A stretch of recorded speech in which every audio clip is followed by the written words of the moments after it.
मोदी जी कहते हैं परिवारवाद, भ्रष्टाचार और एक और नारा देते हैं जातिवाद।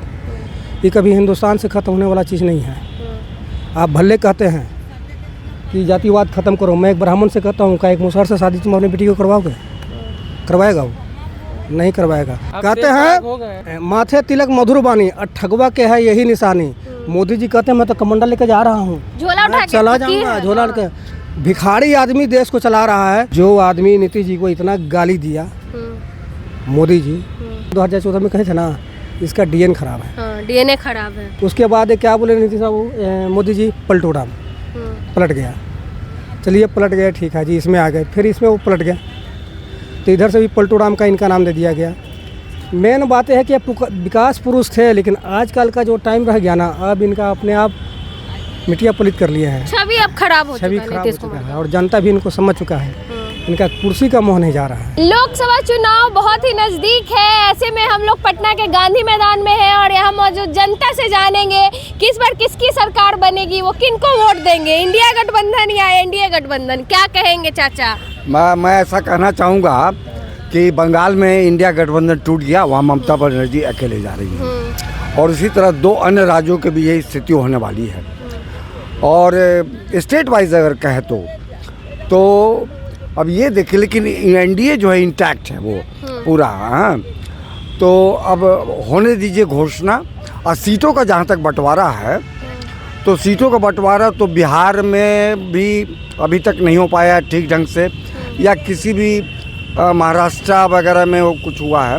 साउथ में भी अजीबोगरीब सीटों का बंटवारा छोड़िए ना, आप किसको वोट देंगे? कौन अच्छा काम किया? देखिए, अधिसूचना जारी हो जाने दीजिए, चुनाव की तिथि तय हो जाने दीजिए, तब बताएंगे। ये तो मुझे मालूम है कि 7 चरणों में चुनाव होगा, ये तो आ चुका है। आप किसको वोट देंगे? देखिए, मैं पहले व्यक्ति विशेष को देखूंगा, उसकी नीयत को देखूंगा। अच्छा। कि वास्तव में ये जनता के लिए कुछ करेगा अथवा कह ही रहा है। मोदी जी 10 सालों में किए हैं या नहीं, बताइए। मोदी जी ने तो 10 सालों में किया। जनधन योजना से लेके बहुत सारी बातें मैं बोल सकता हूँ और मैं पहले बोल चुका हूँ, हाँ, आप ही के ऊपर में, लेकिन उस बात को मैं दोहराना नहीं चाहता। दोहराने से तो कोई यानी एनडीए का भारी है नहीं। जैसा कि प्रिंट मीडिया से ये लगता है कि अगर इसी तरह से महागठबंधन में 2-3 और राज्य जैसे ममता बनर्जी हट गई और उड़ीसा में भी यही स्थिति होने वाली है और भी जगह ये लोग जाने वाले हैं। इंडिया गठबंधन मजबूत नहीं है। इंडिया देखिए, जब टूटन हो जाता है, एक तो नीतीश जी हट गए महागठबंधन से, वही झंडा लेके आगे चले थे, वही इंडिया गठबंधन, उन्होंने ही जोड़ा था 28 पार्टियों को। ये नीतीश कुमार की देन थी कि उन्होंने 28 पार्टियों को एक साथ लाया था। मतलब वो हटे यानी वो पार्टी टूटने के कगार पे है। देखिए, टूटी गई जब ममता बनर्जी। तेजस्वी यादव बोले कि उनके चाचा झंडा लेके चले थे मोदी को रोकने के लिए, लेकिन बीच रास्ते में रुक गए। अब उनका भतीजा आगे चलेगा, रोकेगा मोदी को। अच्छी बात है ना, अच्छी बात बोल रहे हैं। रोक लेंगे तेजस्वी यादव। क्यों नहीं? आदमी प्रयास करे, मेहनत करे और सकारात्मक सोच के साथ आगे बढ़े तो क्यों नहीं? कोई एक ही व्यक्ति, तो महात्मा गांधी एक ही व्यक्ति थे ना, तो क्यों नहीं कर सकता? अवश्य कर सकता है। युवा है ना, तो युवा है, तो युवा में तो और जोश है ना। अच्छा, मोदी को रोक लेंगे? क्यों नहीं? क्यों नहीं? वो तो बूढ़ी हड्डिया है। अरे मोदी बच्चा है ना, अभी राजनीति में बच्चा है। राजनीतिक अनुभव उतना नहीं है, प्रशासनिक अनुभव उतना नहीं है। इस बात की कमी है कि वो चाहेंगे कि स्ट्रेट फॉरवर्ड में चलूं, लेकिन यहाँ सब शतरंज के खिलाड़ी, मजे हुए खिलाड़ी। जी हाँ, पर उनके पिताजी भी तो मंजे हुए खिलाड़ी है, लालू प्रसाद यादव। लालू प्रसाद यादव बहुत ही मजे हुए खिलाड़ी हैं और 15 वर्ष उन्होंने बहुत सीना ठोक के इस बिहार पे शासन किया है। कोई बोलने वाला दिलचस्प होगा कि क्या होगा? बहुत दिलचस्प होगा। चलिए, आरजेडी को देंगे। आरजेडी को?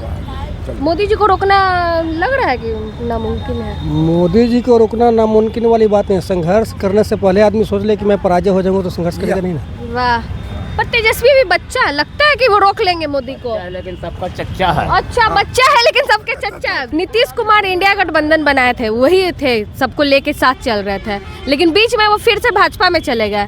तेजस्वी कह रहे हैं कि जो उनका चच्चा करने वाले थे, चाचा काम करने वाले थे, वो झंडा लेके वो चलेंगे और मोदी को रोकेंगे। लगता है कि तेजस्वी रोक लेंगे मोदी को। मिशन इनका था जो नीतीश बाबू का, इनका मिशन कुछ और था। इन्होंने जिस प्रकार से बिहार में जो राजनीति हुई, जैसे इन्होंने सोचा 40 सीट इनके पास है, कभी बीजेपी में आ गए, कभी राजद में चले गए, तो उसी प्रकार इनका दिमाग में कुछ कांग्रेस के प्रति भी ऐसा हो गया था। इनको लगा कि कांग्रेस अभी जो है हीन पार्टी हो चुका है और मोदी जी के सामने इनका अभी कोई खास दबदबा नहीं है। तो इन्होंने कांग्रेस को इन्होंने कहा मिला, सबसे मिलकर एक महागठबंधन बनाया और इन्होंने महागठबंधन का जो मेन सूत्रधार था वो नीतीश बाबू थे। पर वो तो चले गए। तो इसलिए थे ये, इन्होंने तेजस्वी प्रसाद यादव के कितना बार इन्होंने कह चुका कि मेरे पास यही उत्तराधिकारी अधिकारी रहेंगे, यही इसको आगे बढ़ाना है, बिहार को आगे बढ़ाएंगे।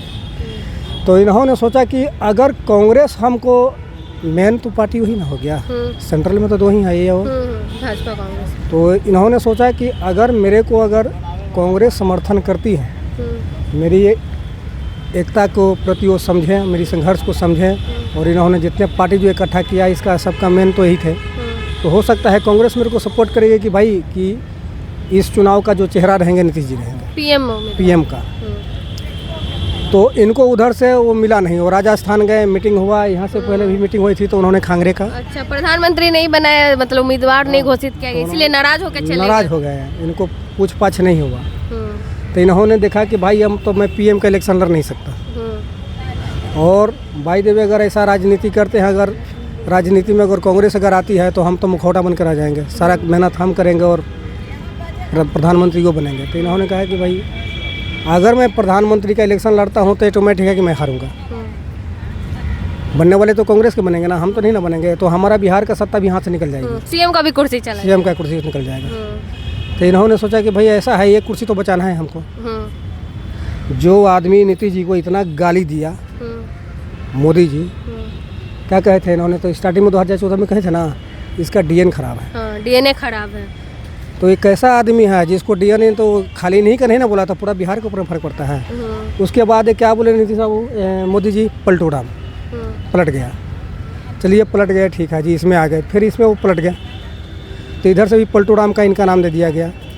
मेन बात है कि विकास पुरुष थे, लेकिन आजकल का जो टाइम रह गया ना, अब इनका अपने आप मिट्टिया पलित कर लिए हैं, छवि अब खराब हो चुका है, और जनता भी इनको समझ चुका है, इनका कुर्सी का मोह नहीं जा रहा है, कुर्सी का मोह नहीं जा रहा। और मोदी जी कहते हैं परिवारवाद, भ्रष्टाचार, और एक और नारा देते हैं जातिवाद। ये कभी हिंदुस्तान से ख़त्म होने वाला चीज़ नहीं है। आप भले कहते हैं कि जातिवाद ख़त्म करो, मैं एक ब्राह्मण से कहता हूँ, क्या एक मुसहर से शादी तुम अपनी बेटी को करवाओगे? करवाएगा वो? नहीं करवाएगा। तो अपना रोटी सेकने का एक ये नारा है, गरीबी हटाओ। कौन अभी भारी पड़ रहा है? अभी तो एनडीए या इंडिया गठबंधन? मोदी जी भारी है। मोदी जी। आप क्या कहेंगे? युवा है, मारेंगे मोदी जी, मोदी जी ही बाजी मारेंगे, युवा मोदी जी के साथ हैं।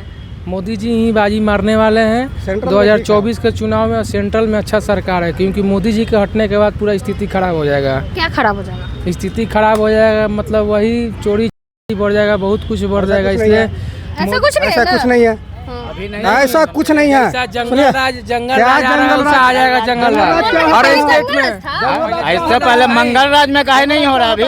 आज मंगल राज है, कांड हुआ, आज क्या क्राइम नहीं हो रहा है? आरजेडी का सरकार है कि ऐसी का सरकार है? भाजपा का सबसे बड़ी इन नेतागण को देखो, कहता है जंगल राज, मंगल राज में इनको सोचना चाहिए। मेरे को तो मन करता है कि इसको गाली दो, नहीं गाली नहीं, लेकिन इनको सोचना चाहिए जंगल राज। जंगल राज कहने से खाली यहाँ का सीएम का ही चेहरा खराब नहीं होती है, यहाँ पर जितने भी बिहारी हैं 13.5 करोड़ या 14 करोड़ सबको बदनामी होती है। तो इस मूवमेंट को बदलना चाहिए, इसके जगह पर तुम और कहो ना भाई भ्रष्टाचार, जंगल राज तुमको देने की क्या जरूरत है? ये तो जो पैसे वाले हैं ये तो यहाँ पर चोरी चमारी खुद करते हैं, गरीब आदमी क्या चोरी करेगा? जो अनपढ़ गंवार आदमी है वो कहीं से अगर 10 लाख 5 लाख रुपये ले भी आता है उसको पहचान नहीं सकती है। तो ये पढ़े लिखे समझदार चोर हैं, ये सारा काम ये करते हैं, और आम जनता जो है वो भुगतता है। चलिए जंगल राज नहीं है, जंगल राज नहीं है, जंगल राज क्या है बताइए? अब आने वाला नहीं है, पहले था, अब नहीं आएगा। जंगल मतलब बीजेपी की सरकार बन गई है, हाँ, बीजेपी की सरकार भारी। बंगला पे ही दिन दहाड़े गोली चला, वो तो गोली बंदूक चलते ही। जंगल राज नहीं है। मंगल राज है, मंगल राज है, हाँ मंगल राज है। जंगल राज अब नहीं है। अच्छा पहले नहीं, पहले कौन सा जंगल राज था? पहले जंगल राज था, लालू का राज था पहले ऐसा लोग बुद्धिमान नहीं था, अब लोग बहुत तेज बुद्धिमान हो गए। कहते हैं मधुर वाणी माथे तिलक मधुर बानी और ठगवा के है यही निशानी। मोदी जी कहते हैं मैं तो कमंडल लेकर जा रहा हूँ, झोला उठा के चला जाऊंगा झोला के। भिखारी आदमी देश को चला रहा है, जिसका शादी ब्याह होवे नहीं किया है, कभी पारिवारिक जिंदगी नहीं जिया हो, शादी ब्याह हुआ है औरत छोड़ दिए तो उसको ये नहीं पता है कि मेरे को बच्चे के कब किस टाइम का क्या चीज़ का जरूरत है। जब वो अपना बच्चे को नहीं समझ सकता तो देश को क्या समझेगा वो। ये मंदिर बना देने से क्या बेरोजगारी खत्म हो गई? क्या पहले रामचंद्र जी का पूजा नहीं होता था? हैं? पर गाना तो बज रहा है, जो राम को लाए हैं उनको नौकरी लाएंगे। आएंगे, भगवान करे ले आएंगे उनको, लेकिन बिहार में नहीं आएंगे, वो सेंट्रल में ही रह जाएंगे। वो सेंट्रल के लिए ठीक है, अच्छा बिहार के लिए ठीक स्टेट है। बिहार के लिए ठीक नहीं है। चलिए, क्या बोलेंगे? सहमत ठीक है? है, कम से कम 3 लाख आदमी को नौकरी दिया, 3 × 5 = 15, कम से कम 15 लाख लोगों का पेट तो भरा। एक आदमी कमाता है। तेजस्वी यादव का सरकार बनने वाला है, भारी बहुमत से बनेगा, क्योंकि युवा लोग चाह रहे हैं कि तेजस्वी एक बार सरकार बने। पलटू चाचा से कुछ होने वाला नहीं है, ऐसा कुछ होने वाला अब नहीं होने वाला है पलटू चलिए। चाचा से। और कुछ बोलना है आपको? जीतन राम मांझी मुखौटा खड़ा कर दिया उनको नीतीश जी, क्यों? और उनके पार्टी में किसी को सीएम बनाने लग नहीं था, बहुत सारे थे, लेकिन इन्होंने कमज़ोर कड़ी को चुना कि कोई ऐसा आदमी को चुनते हैं जिसका इस राजनीति से कुछ लेना देना ना हो, और जब मन करे उसको मुखौटा बनाकर बैठा दे, जो मन करे हटा दे। पछवाड़े पे लात मारे और साइड कर दें, वो भी इनको भारी पड़ गया। चलिए। तो यहाँ पर मैम सेंट्रल में मोदी जी, लेकिन बिहार में मोदी जी नहीं। चलिए, सेंट्रल में मोदी जी लेकिन बिहार में मोदी जी नहीं, तेजस्वी यादव चाहिए, क्योंकि रोजगार तेजस्वी यादव देंगे। हमारे साथ युवा भी थे, उन्होंने भी यही कहा। बाकी आप भी अपनी प्रतिक्रिया कमेंट बॉक्स में जरूर दें। धन्यवाद।